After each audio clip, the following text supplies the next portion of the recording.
ಇವತ್ತು ಮಂಡ್ಯಕ್ಕೆ ಪಾಸ್ಪೋರ್ಟ್ ತಗೊಂಬಂದಿದ್ದು ನಾನು 6 ತಿಂಗಳು ಏನಿದ್ದೆ ಆ ಸಂದರ್ಭದಲ್ಲಿ ಪಾಸ್ಪೋರ್ಟ್ ತಂದೆ. ಯಾರು ಮದ್ದೂರು ಭಾಗದವ್ರು ಇದ್ದರೆ ಅದಕ್ಕೆ ಇಲ್ಲೊಬ್ಬ ಪೋಸ್ಟ್ ಮಾಸ್ಟರ್ ಸೇರ್ಕೊಂಡ್ಬಿಟ್ಟಿದ್ದ, ಪೋಸ್ಟ್ ಮಾಸ್ಟರ್ ಜನರಲ್ ಆಫೀಸ್ನಲ್ಲಿ ಮದ್ದೂರಿನನು. ಅವನು ಚಿತಾವಣೆ ಮಾಡ್ಕೊಂಬಿಟ್ಟು ತಮ್ಮಣ್ಣನಿಗೆ ಎತ್ಕಟ್ಬಿಟ್ಟ. ಆ ಬಿಲ್ಡಿಂಗ್ ಇಲ್ಲಿಲ್ಲ ಅಂತೇಳಿ ಬರ್ಸಾಕ್ಬಿಟ್ಟು ಕೊನೆಗೆ ವಿಧಿ ಇಲ್ದಲೇ ಹೋಗಿ ಮದ್ದೂರಿನಲ್ಲಿ ಓಪನ್ ಮಾಡಿದ್ವಿ. ಇದು ಒಂದು ಕಡೆಗೆ 6 ತಿಂಗಳಲ್ಲಿ ನನ್ನನ್ನು 32 ಕೋಟಿ ರೂಪಾಯಿ ಖರ್ಚು ಮಾಡಿ ಸಾಲಗಾರನ ಮಾಡಿ ನನಗೆ ಕಿತ್ತಾಕೋ ನೆಸಿಟಿ ಇತ್ತ? ತಮ್ಮ ಮಗನ್ನ ಇಲ್ಲಿ ತಂದು ಪ್ರತಿಷ್ಠಾಪನೆ ಮಾಡಬೇಕು ಅಂತ ಹೇಳಿ ನಮಗೆ ಮಾಡಿದಂಥ ಅನ್ಯಾಯ ಇವತ್ತು ಅವರು ಈ ಅನ್ಯಾಯನ ಊಟ ಮಾಡ್ತಾವ್ರೆ. ಇದು ಸುಮಾರು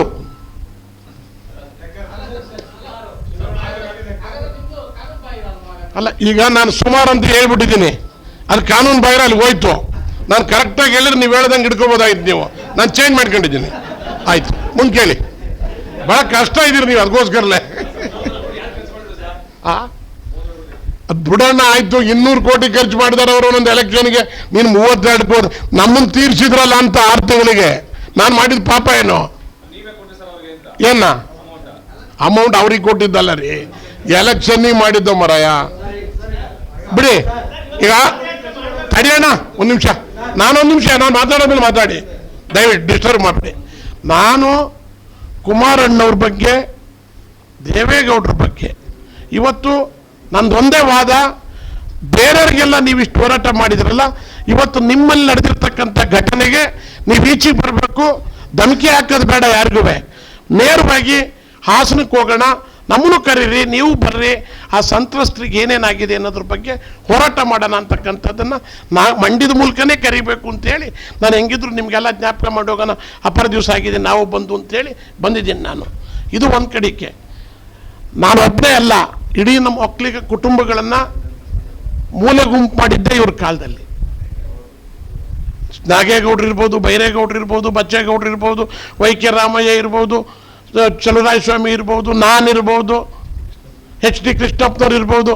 HD ಕೃಷ್ಣಪ್ಪನವರು ತೆಗಿರಿ, ಅದು HD ಕೃಷ್ಣಪ್ಪನವ್ರು ನಿಮಗೆಲ್ಲ ಗೊತ್ತಿದೆ. ಒಂದು ಒಂದು ಒಂದು ಅವರು ಯಾವ ಪಾತ್ರ? ಆಂಜನೇಯನ ಪಾತ್ರ ಮಾಡುವಾಗ 2010ರಲ್ಲಿ ಒಂದು ಬರಹ ಬರೆದಿದ್ದಾರೆ. ನಿಮ್ಮ ಹತ್ರ ಇದೆಯಾ? ನೀವೆಲ್ಲಿಟ್ರಿ ಅದ?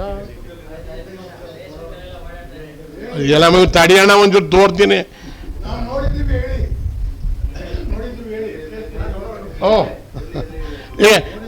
ಮಾಡಿದ್ದಾರೆ. ಹಿಂಗೆ ಎಲ್ಲನೂ ಸಹಿತ ನಾವು ಯಾವ್ಯಾವಾಗ ನೋಡಬೇಕು ಆಗಲೇ ನೋಡಬೇಕು. ಕೃಷ್ಣಪ್ಪನವ್ರು ಹೇಳಿದಂಗೆ ಗೊತ್ತಾಯ್ತು ಬಿಡಿ. ಇದು ಒಂದು ಕಡೆ. ಈಗ ನಾನು ಕುಮಾರಣ್ಣವ್ರನ್ನ ಈ ಸಂತ್ರಸ್ತರು, ಅವರು 2 ಸಾರಿ ಮುಖ್ಯಮಂತ್ರಿಗಳಾಗಿದ್ದರು. ಯಾವುದಾದ್ರು ಒಂದು ವಿಚಾರ ಬಂದರೆ ಭಾಳ ಚೆನ್ನಾಗಿ ಹೋರಾಟ ಮಾಡ್ತಾರೆ, ಮುಂದೆ ಬರ್ತಾರೆ. ಅದು ಹಾಸನದಲ್ಲೇ ಆಗಿರ್ತಕ್ಕಂಥ ಈ ಘಟನೆ ಬಗ್ಗೆ ಅಂತರ ಕಾಯ್ಕೊಂಡಿರೋದು ಅದೆಲ್ಲ ಒಂದು ಕಡೆಗೆ ಬಿಟ್ಬಿಡಿ. ಅನ್ಯಾಯ ಆಗಿರೋ ಸಂತ್ರಸ್ತರ ಪರವಾಗಿ ಹೋರಾಟ ಮಾಡಲಿಕ್ಕೆ ನಾವೆಲ್ಲರೂ ಹೋಗಬೇಕು ಅನ್ನೋದು ನನ್ನ ಒತ್ತಾಯ. ಭಾಳ ಸೀರಿಯಸ್ ಆಗಿ ಬಿಡಿ. ಆಯ್ತು, ಹೇಳಿದ್ದಿಲ್ಲ.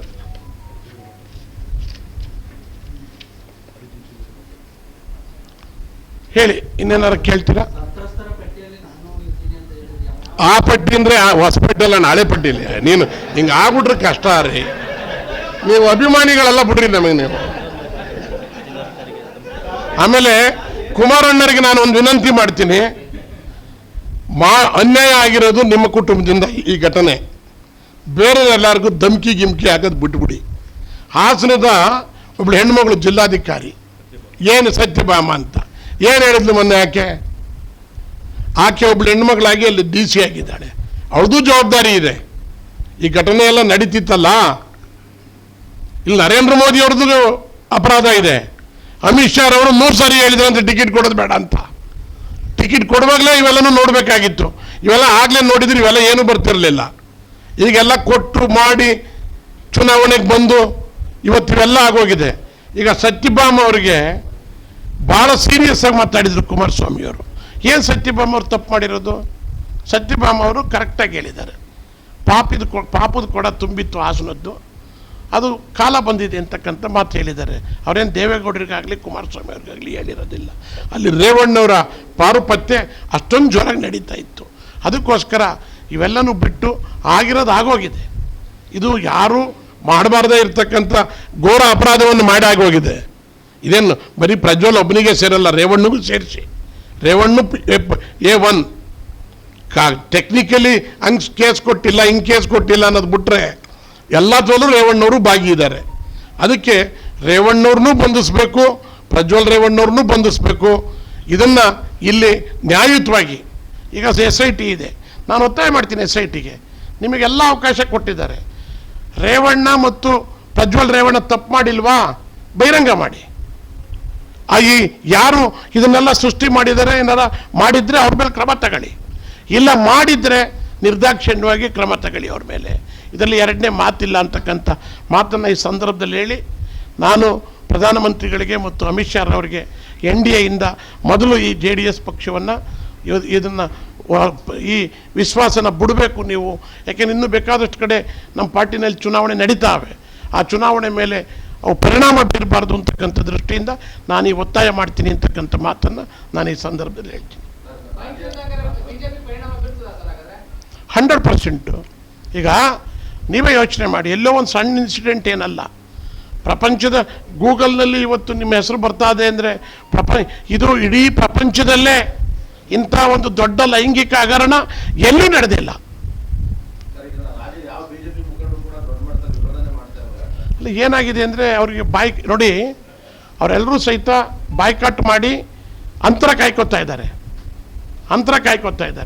ಅಮಿತ್ ಶಾ ಅವರು ಜೊತೆಯಲ್ಲೇ ಹೋಗಲಿಲ್ಲ ಅಮಿತ್ ಶಾ ಹುಬ್ಬಳ್ಳಿ ಕಾರ್ಯಕ್ರಮದಲ್ಲಿ. ಬರೀ ಅದಾಗೋದಿಲ್ಲ. ಈಗ ಕುಮಾರಣ್ಣವ್ರು ಹೇಳ್ತಾವ್ರೆ ಅಂತರ ಕಾಯ್ಕೊಂಡು ನಾವು ಅವರೂ ಸಹಿತ ಈ ಇದನ್ನು ನಮಗೂ ಸಂಬಂಧ ಇಲ್ಲ, ಇದು ರೇವಣ್ಣವ್ರು ಇದು ನಾವು ಕಾಯ್ಕೊಂಡಿದ್ದೀವಿ ಅಂತ. ಅದನ್ನೆಲ್ಲ ಜನ ಯಾರು ಒಪ್ಪಲ್ಲ, ಜನ ಯಾರು ದಡ್ರಲ್ಲ. ಆಮೇಲೆ ರೇವಣ್ಣವ್ರು ಹೇಳಿದ್ದಾರೆ ಇದು 4 ವರ್ಷದಲ್ಲಿ ಹಳೆ ಕೇಸ್ ಕಂಡ್ರಿ, ಹಂಗಾರೆ 4 ವರ್ಷದಲ್ಲಿ ಹಳೆ ಕೇಸ್ ಆಗಿದ್ದರೆ ಈ ರೇಪನ್ನು ಮುಚ್ಕೊಂತ ಹೇಳಿದಾರಾ?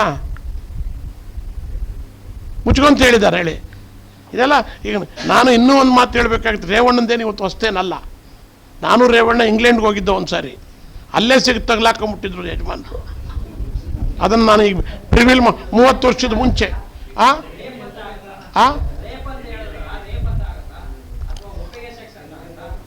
ಇಂಗ್ಲೆಂಡಲ್ಲಿ ಹೋಗಿ ಒಪ್ಪಿಗೆ ಮಾಡ್ಕೊಂಡಾರ ಇಲ್ಲ, ಅದನ್ನು ಇಲ್ಲೇ ಹೇಳಿದರೆ ಅದರ ಟೇಸ್ಟ್ ಹೋಯ್ತದೆ. ಹಾಸನದಲ್ಲಿ ಇಬ್ಬರು ಅಲ್ಲ, ಇದ್ರದ್ದು ಇಲ್ಲಿ ಇಂಗ್ಲೆಂಡ್ದು, ನಾನು ರೇವಣ್ಣ, ಅವ್ರ ಮನೆಯವರು ನನ್ನ ಮನೆಯವರು, ಇನ್ನಿಬ್ಬರು ತಿಮ್ಮೇಗೌಡ ಮಂಗಲ್ದ, ನಿಮಗಿಲ್ಲೇ ಸಿಗ್ತಾರೆ, ಅವ್ರನ್ನ ಕೇಳ್ಕೊಬೇಕು. ನೀವು ಕೇಳ್ಬೇಕು ಇದನ್ನು. ಮಂಗಲದ ತಿಮ್ಮೇಗೌಡರು ಸಾಕ್ಷಿ ಇದ್ದಾರೆ. ಹೇಳಿದ್ದಲ್ರಿ, ಇನ್ನೇನು ಹೇಳ್ಬೇಕ್ರಿ?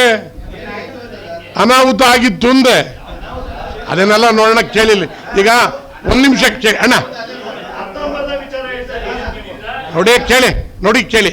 ನಾನು ಇಟ್ಟಂಡ್ರನ್ನು ನೋಡಿ, ಅದಕ್ಕೆ SIT ಅವ್ರು ಏನಾರು ಅಲ್ಲೂ ಹೋಗಿ ಎನ್ಕ್ವೈರಿ ಮಾಡೋದಾದ್ರೆ ರೆಕಾರ್ಡಲ್ಲಿ ಸಿಗುತ್ತೆ.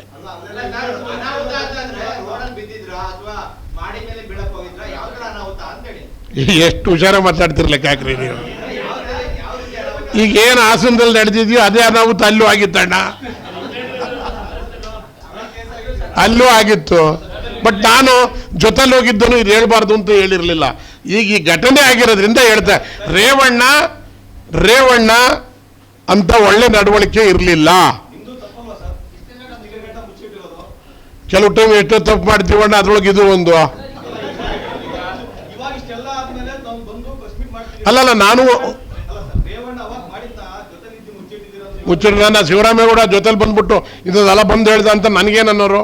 ಈಗ ಆಮೇಲೆ ಆಗೇನು ಹೇಳಿರಿ ಗೊತ್ತಾ ನೀವೇನು ಹೇಳ್ತೀರಿ ಗೊತ್ತಾ? ಎಂಥ ಮುಗ್ಧರಿ ರೇವಣ್ಣ, ಅವನ ಮೇಲೆ ಹೇಳ್ತಾನಲ್ರಿ ಶಿವರಾಮೇಗೌಡ ನೀವ್ರಿ. ಈಗ ಇಲ್ಲಿ ನಡೆದಿರೋದು ಅಲ್ಲಿ ಹೋಲಿಕೆ ಮಾಡಿದಾಗ ಇರ್ಬೋದೇನೋ ಕಂಡ್ರೆ ಅಂತ ಅಂತಾರೆ. ಕನ್ನಡಿಗರ ನೆಚ್ಚಿನ News 18 ಕನ್ನಡ ಈಗ ವಾಟ್ಸ್ಆಪ್ನಲ್ಲೂ ಲಭ್ಯ. ಕರ್ನಾಟಕ, ದೇಶ ವಿದೇಶಗಳ 360 ಡಿಗ್ರಿ ಸುದ್ದಿಯ ವಿವರಗಳನ್ನ ನಿಮ್ಮ ಕೈ ಬೆರಳುಗಳಲ್ಲೇ ಪಡಿಲಿಕ್ಕೆ ಈ QR ಕೋಡ್ ಅನ್ನ ಸ್ಕ್ಯಾನ್ ಮಾಡಿ, ನಮ್ಮ ಚಾನಲ್ ಫಾಲೋ ಮಾಡಿ, ನೋಟಿಫಿಕೇಶನ್ ಆನ್ ಮಾಡಿ.